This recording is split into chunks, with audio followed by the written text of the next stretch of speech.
Bienvenidos a la versión especializada en salud del Noticiero Científico y Cultural Iberoamericano NCC. Soy Jonas Birmar y los acompañaré en este espacio de la Asociación de Televisiones Educativas y Culturales Iberoamericanas, ATEI, que busca difundir la ciencia y la tecnología a toda Latinoamérica. Según datos compartidos por ONU Mujeres, se estima que a nivel mundial, 1 de cada 3 mujeres han experimentado algún tipo de violencia física o sexual a lo largo de su vida. Datos que, por ejemplo, no incluyen el acoso sexual y que impulsan tasas importantes de depresión, embarazos no deseados y trastornos de ansiedad. Según expertos, el camino más importante para erradicar estereotipos que promuevan la violencia es por medio de la educación. Es el minuto de silencio hoy en Vilanova del Camí, en Barcelona, para condenar el asesinato machista de África. Han detenido a su pareja, estamos a la espera de que pase a disposición judicial. Si se confirma, esta sería la víctima número 11 de violencia de género de este año. Ya saben que la educación es esencial para evitar la violencia machista y no tenemos muy buenas noticias. En lo que va de año hay el triple de denuncias de malos tratos de adolescentes y 850 tienen protección de la policía. Además, entre los chicos, 2 de cada 10 cree que la violencia de género es un invento ideológico. Yo empecé con un chico a los 13 años. Y durante 1 año y 8 meses, que es el tiempo que estuvimos juntos, estuve en una situación de maltrato, de violencia física, sexual y verbal y psicológica.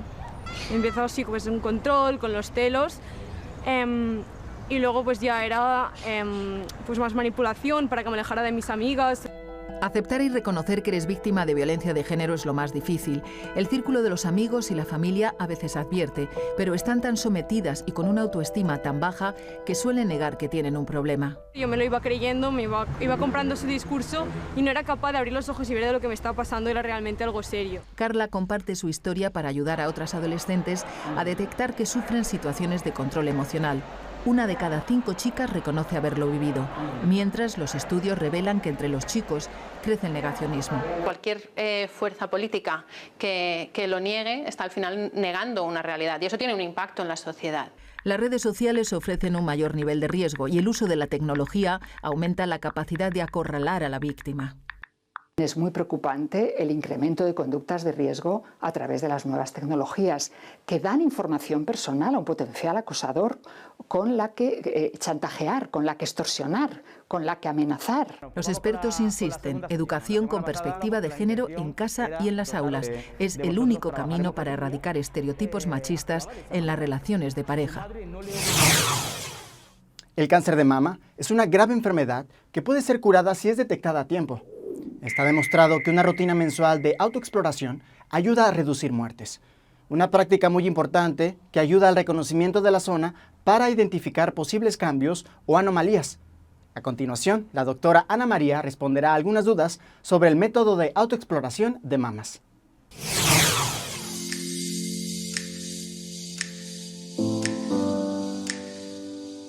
Hola, ¿qué tal? Yo soy la doctora Ana María y estamos en nuestra campaña de Tócate.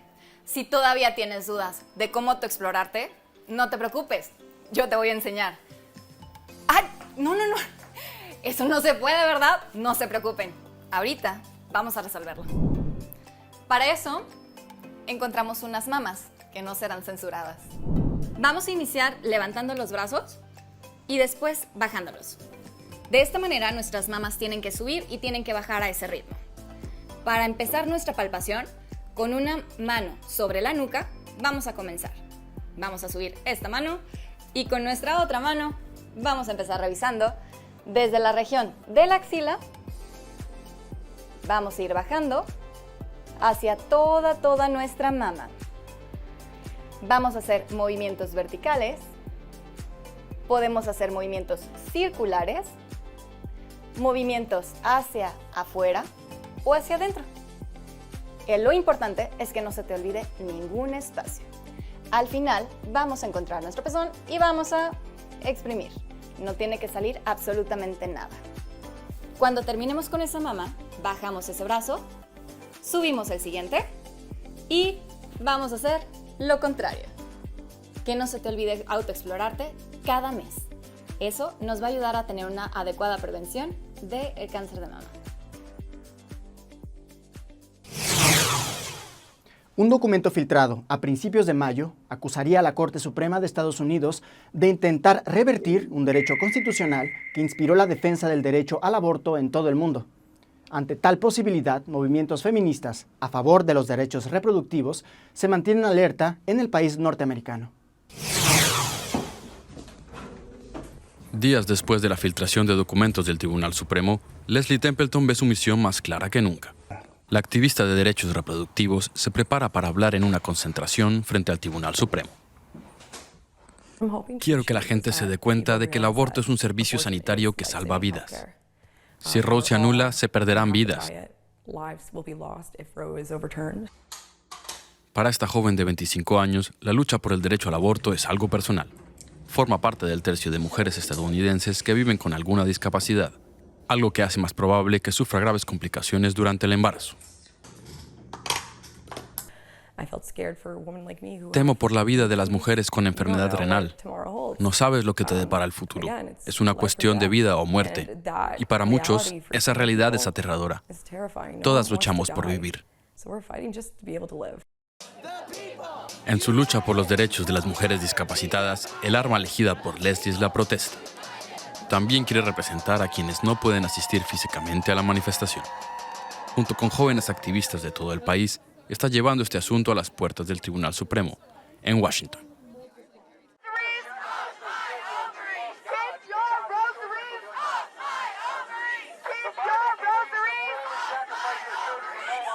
Nadie debería obligarme, ni a mí ni a nadie, a poner en riesgo mi vida por un feto. Mi cuerpo discapacitado no es la incubadora de nadie. Mi vida es importante para mí, mis amigos y mi familia. Ahora que se acercan las elecciones legislativas en noviembre, el derecho al aborto estará en el centro de un acalorado debate. Y Leslie está decidida a alzar su voz.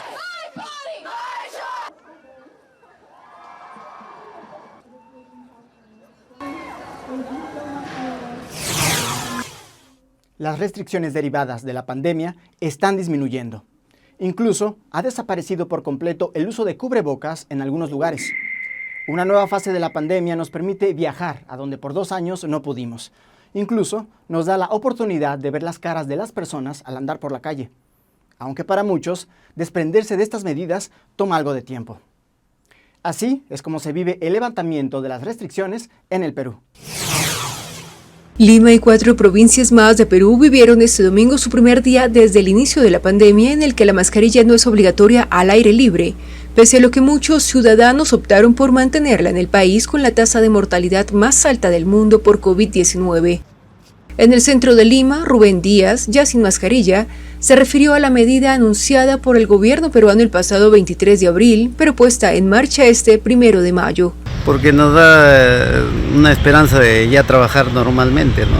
Porque cuando nos vemos entre mascarilla pensamos que todos estamos enfermos todavía. Pero la capital de Perú no amaneció con la totalidad de los rostros descubiertos. Es el caso de Jean-Pierre Campos, quien afirmó que piensa seguir usando la mascarilla. Igual se siente raro ya que hemos estado acostumbrados a la mascarilla. Si tú sales de tu casa, sientes que te falta algo, ¿no? Es como si fuese una prenda. Entonces, sería algo incómodo que tú salgas a las calles y veas a otras personas de que no tienes su mascarilla y tú no, es algo incómodo. Ica, Callao, Ancash, Lima Metropolitana y Lima Provincias son las 5 regiones del país que cumplen más del 80% de su población mayor de 60 años vacunada con la tercera dosis y más del 80% con la segunda en mayores de 12 años, requisito necesario para despedirse del uso obligatorio de las mascarillas. El tapabocas seguirá siendo obligatorio en espacios cerrados donde la población deberá hacer de uso obligatorio de una mascarilla KN95 o una mascarilla quirúrgica de 3 pliegues y encima una mascarilla comunitaria, además de mostrar el carnet de vacunación, según informa el Ministerio de Salud. El parto por cesárea sigue siendo un tema que se discute en todo el mundo. En muchos países, este método conlleva un porcentaje importante frente a los partos que se atienden de manera natural. Y aunque existen circunstancias en las que se recomienda una cesárea, expertos recomiendan evitarla dentro de lo posible. En este contexto, comadronas o parteras en la India están convencidas de que el apoyo a su labor es la clave para prevenir complicaciones durante un parto. Las comadronas de la India tratan de revertir los preocupantes datos del sistema de sanidad, que muestran un desproporcionado número de cesáreas. Estas representan un 60% de los nacimientos en hospitales privados, que atienden cerca del 40% de los partos del país. Las causas son complejas y diversas y comprenden desde un sobrecargado sistema, la falta de conocimiento o la tradición cultural para programar un día auspicioso para el nacimiento.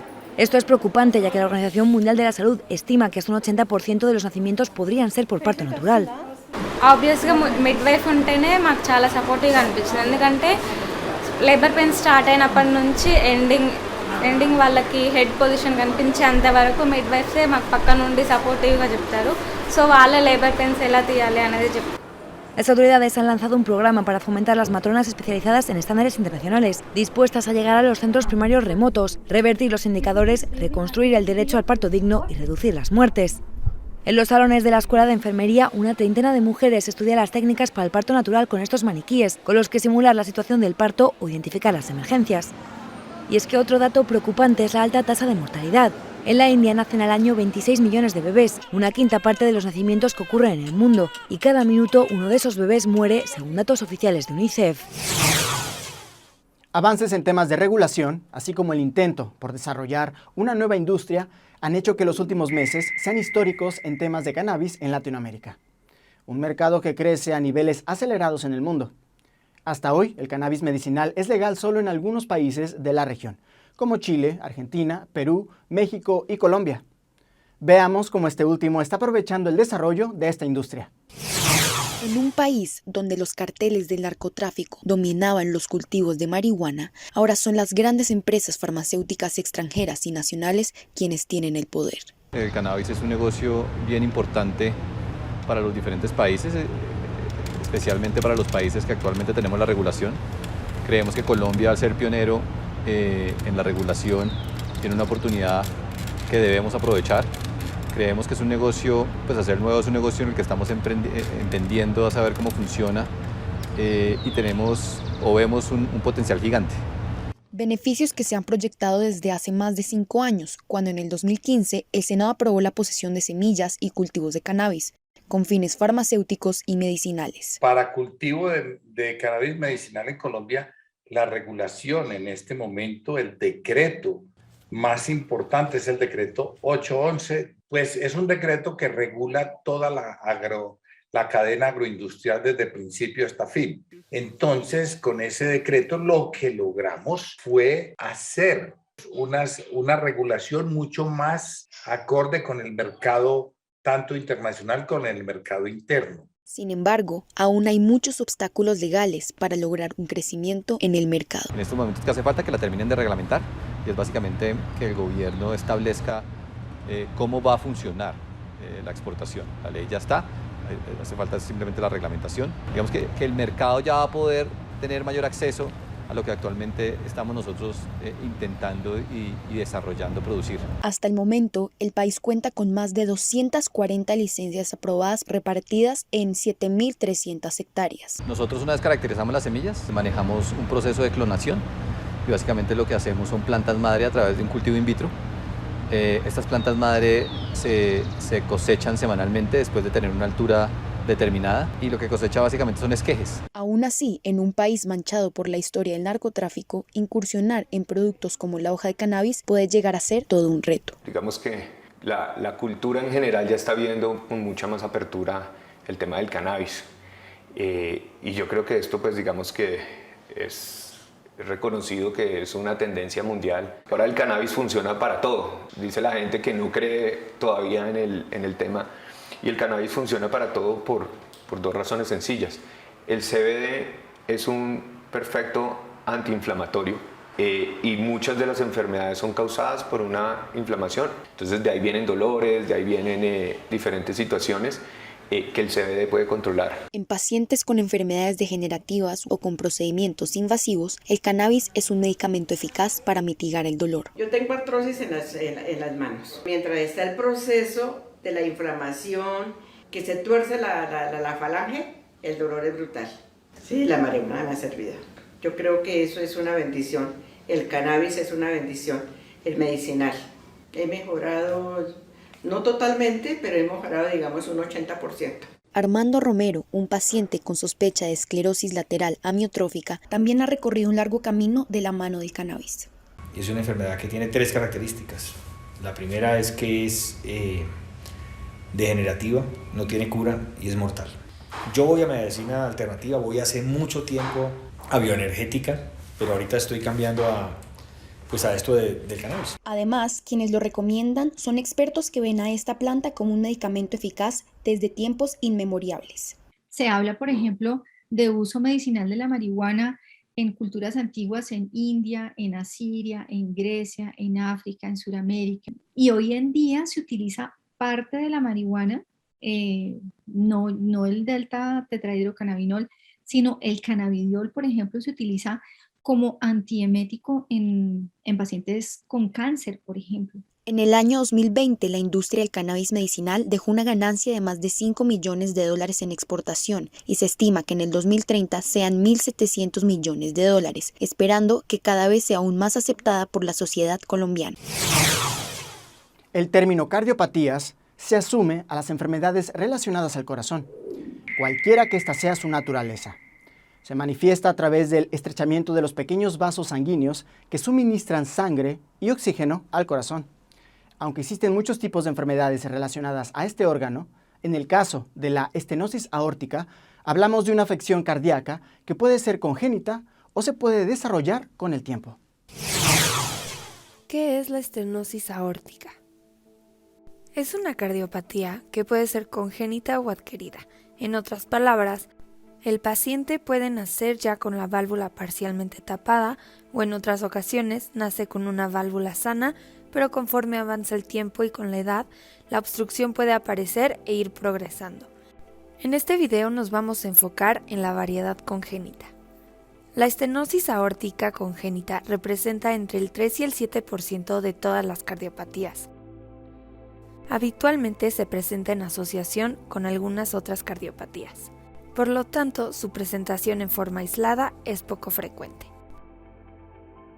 La estenosis aórtica se refiere a una obstrucción parcial ya sea en la válvula aórtica, es decir, en la válvula que permite la salida de la sangre del ventrículo izquierdo hacia la aorta para ser distribuida por el cuerpo, o bien una obstrucción parcial en el trayecto que dirige la sangre del ventrículo hacia la aorta, lo que dificulta el paso fácil de la sangre.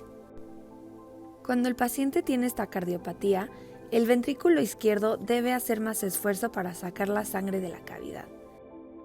Cada caso es diferente, por lo tanto se clasifican por grados: ligero, moderado o severo. El grado de cada caso depende del porcentaje de obstrucción. Muchas veces los niños y las niñas pasan asintomáticos cuando los casos son ligeros o moderados. Cuando es severo, hay desmayos, dolores fuertes de pecho y falta de aire. Pero en todos los grados se presenta un soplo. Existen 3 formas en las que se puede presentar. Si la obstrucción es debajo de la válvula, se llama estenosis subvalvular aórtica. Si la obstrucción es arriba de la válvula, se llama estenosis supravalvular aórtica, mientras que cuando la obstrucción se sitúa justo a nivel de la válvula aórtica, se llama estenosis valvular aórtica. En algunas ocasiones puede existir obstrucción en varios niveles, por lo que se llamará entonces estenosis aórtica mixta. Para establecer el diagnóstico puede ser necesario la realización de radiografías, electrocardiogramas y ecocardiogramas. Te recomendamos visitar a un o una cardióloga pediatra para realizar un diagnóstico adecuado. Para muchas niñas, niños y adolescentes, el hogar no fue un lugar seguro durante la pandemia por COVID-19.